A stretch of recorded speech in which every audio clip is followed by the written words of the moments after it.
Hello, welcome to the video. Well, it's been 50 years since Jaws came out. The most iconic shark movie is now older than some of you watching this video. I'm honestly not going to make too much of a song and dance considering, well, I am a little late to the 50-year celebration party, but I thought I'd make a video anyway, since it's the end of the year. Merry Christmas. I recently re-watched Jaws for the first time in 2 or 3 years, and it honestly was a fun experience.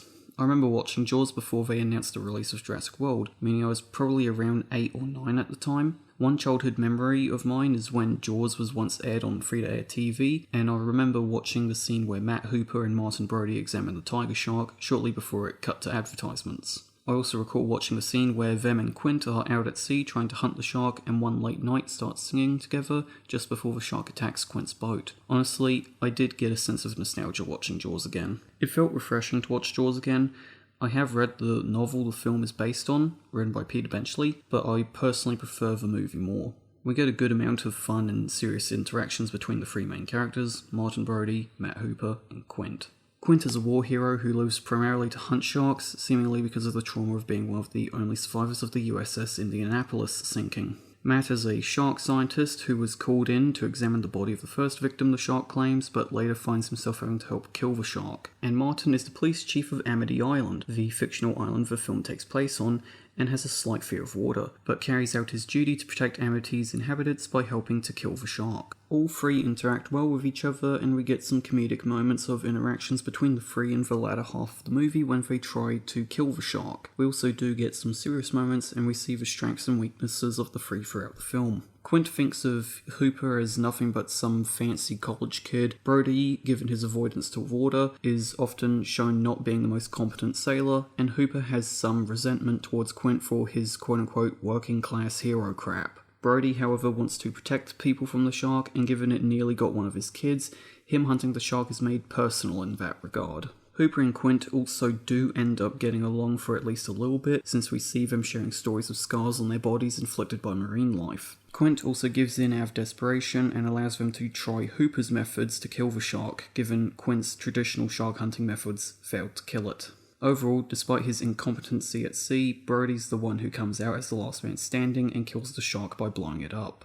Besides characters, the film crew did pretty good with hiding the shark for most of the film. It's been a while, but I recall reading an article that said Spielberg wanted to show off the shark as much as possible, but producers had him rein it in and hide it. This was honestly a smart decision because it leads to more viewer engagement. You don't truly know what the shark looks like until the very end, and given the limitations of 1970s practical effects and how stiff the shark's movements are, it was a wise choice to hide it until the final act of the movie. Even though a lot of people tend to say it was the 70s, this was what it was like back then, even 1970s filmmakers knew that 1970s people would look at and say it looks fake and goofy. The shark is stiff and kind of just either glides or rolls, so it's not very lifelike. I doubt this film would have had the same impact in leaving people not wanting to enter the water as it did if Spielberg showed it off as much as he wanted to. Obviously, given I've done a couple videos with Shark Tales, stuff is going to come up regarding Jaws and its consequences for shark conservation. Sharks have very much been persecuted thanks to Jaws and the novel it's based on. Jaws was not just a hit, it was an absolute success on an unpredictable level. It was the first film in history to ever make $100 million US. On its initial run, it made nearly $500 million, which when adjusted for inflation means Jaws grossed over $3 billion US.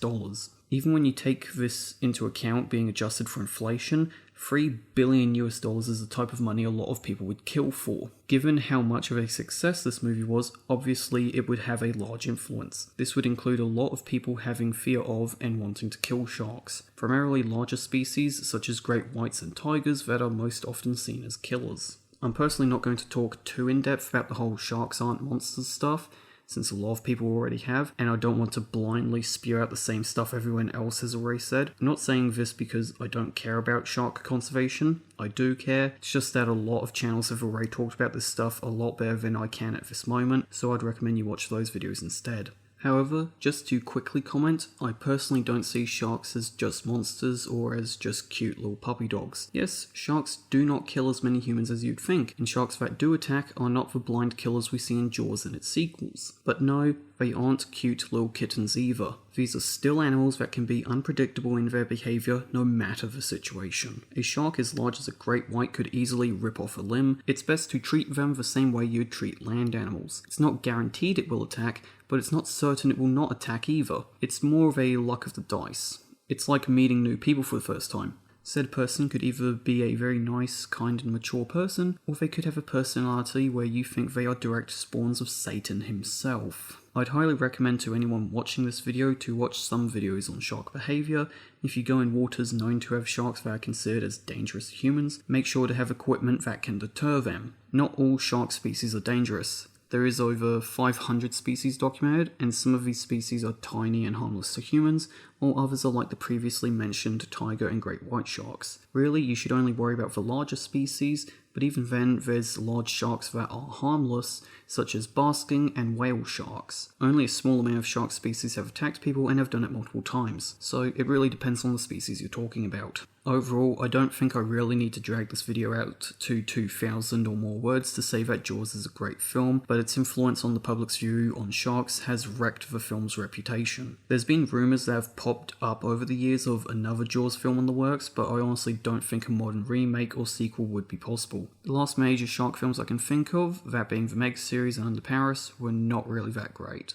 I've seen the first Meg movie several times, and seen the sequel once, and I've watched Under Paris twice. It's been a while since I've watched those films, but the Meg movies really fall more in the category of action films than a modern Jaws. Considering how a lot of people get bored and just want action, you could probably say that in that context this is modern Jaws, but regardless, the Meg films aren't the best. I recently rewatched Under Paris, and might talk about it in a future video, but in all honesty, all I can really say is that it's just a French version of Jaws crossed with Deep Blue Sea. Out of all the Netflix films I've seen recently, I personally preferred the Troll films more than Under Paris. Modern Jaws attempts aside, Jaws was very much a product of its time, and I feel like a modern attempt would be nothing like that of the original film and would not capture the same magic that made it such a masterpiece. It's honestly quite sad to see how Jaws is such an iconic movie and just such a great film that has just aged like milk regarding its depiction of sharks and its sequels. Jaws is also the reason you see so many cheap and terrible movies that can't even be considered B-grade in quality.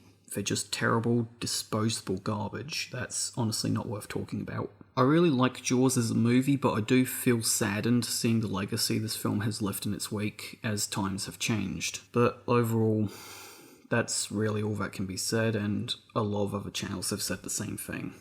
That Jaws is a good film, and that it has sadly just aged poorly and had a negative impact on our view of sharks. On that pretty sad note, all I have to say is I hope you like, share and subscribe, and I'll see you next time I upload. Hope all of you enjoy Christmas or whatever holidays you celebrate around this time of year, and I'll see you in 2026. Bye bye.